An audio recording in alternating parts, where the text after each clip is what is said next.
আজকে আপনাদেরকে দেখাবো আপনারা কিভাবে এরকম স্পঞ্জি একটা টি টাইম কেক বানাতে পারবেন। এখানে ২টা ফ্লেভার রয়েছে, ভ্যানিলা এবং চকলেট। তো এর জন্য প্রথমে আমি নিয়েছি ৩টা ডিম, 1/4 কাপের ৩ কাপ চিনি, ৩ কাপ তেল এবং ১.৫ চা চামচ মতো ভ্যানিলা এসেন্স। তো এগুলোকে ভালো করে বিট করে নিব। টি টাইম কেকের ক্ষেত্রে ফোমের যেই উপকরণগুলো থাকে সেগুলো একসাথে দিলেই হয়। তো এখন ভালোভাবে ব্লেন্ড করে নিব। চিনি মেল্ট হওয়া পর্যন্ত ব্লেন্ড করতে হবে, বিট করতে হবে। তো বিট করতে করতে যখন এটার কালার চেঞ্জ হবে, কালার চেঞ্জ হয়ে একটা এরকম একটা অফ হোয়াইট কালার চলে আসবে, তখন বুঝে নিতে হবে আমাদের ডিমের ফোম করা একদম শেষ। এরপর আমার ২টা ফ্লেভার কেকের জন্য আমি শুকনো উপকরণ আলাদা আলাদা করে নিব। তো প্রথমে এখানে 1/4 কাপের ৩ কাপ ময়দা, 1 teaspoon baking powder, 1/2 teaspoon baking soda, 1 table spoon milk powder এবং লবণ নিয়েছি। এরপর চিনি নিয়ে আবার 1/4 কাপের 3 কাপ ময়দা, 2 table spoon powder, 1/2 teaspoon baking soda, 1 teaspoon baking powder, 1 teaspoon coffee powder এবং লবণ দিয়ে চেলে নিয়েছি।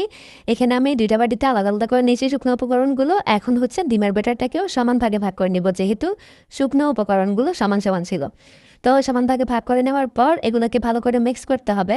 মিক্স করার সময় একটা জিনিস খেয়াল রাখতে হবে, সেটা হচ্ছে হাতের প্রেশার একদম আলতো হতে হবে, একদম বেশি প্রেশার দেওয়া যাবে না, তাহলে কিন্তু ফোম নষ্ট হয়ে যাবে, আর ফোম নষ্ট হলে কিন্তু কেক সুন্দর করে স্পঞ্জ হয় না।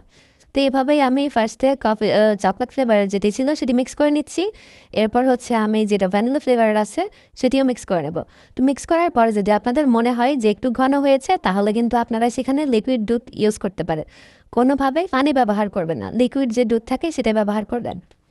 এরপর হচ্ছে এখানে আমি মোল্ড আগে থেকে তেল ব্রাশ করে রেডি করে রেখেছি। এখন একবার ভ্যানিলা ফ্লেভার আর একবার হচ্ছে চকলেট ফ্লেভারের ব্যাটার দিয়ে আমি একটা সুন্দর লেয়ার করে নিব। লেয়ার করতে করতে দেখবেন অনেক সুন্দর করে অনেক সুন্দর লাগবে দেখতে। এরপরে আপনারা আপনাদের ইচ্ছা মতো ডিজাইন করবেন।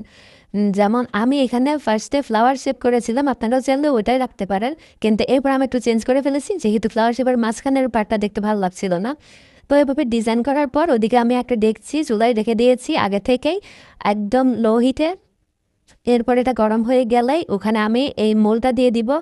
মোলটা দেওয়ার পর এখানে কোনো ধরনের কোনো ঢাকনা কিন্তু উঠানো যাবে না, এভাবে 40 মিনিট রাখবো। এরপর টুথপিক দিয়ে দেখবো ঠিক আছে কিনা। যদি দেখি টুথপিক শুকনা, তাহলে বুঝে নিতে হবে আমার কেক বানানো হয়ে গিয়েছে।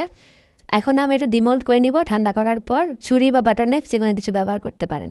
তো দেখুন কত সহজেই ডিমোল্ড হয়ে গিয়েছে। এরপর নিচে যে কাগজটা দিয়েছিলাম সেটা নিয়ে ফেলবো। এখন আপনাদেরকে দেখাবো কাটার পরে কীরকম লাগে।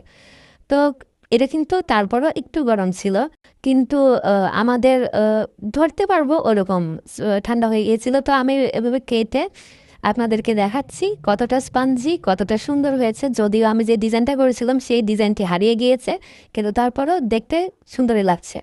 তো দেখুন কত সুন্দর, কত স্পঞ্জি হয়েছে। তো আপনারা অবশ্যই এই রেসিপিটি ট্রাই করবেন, অনেক সুন্দর কেক বানাতে পারবেন।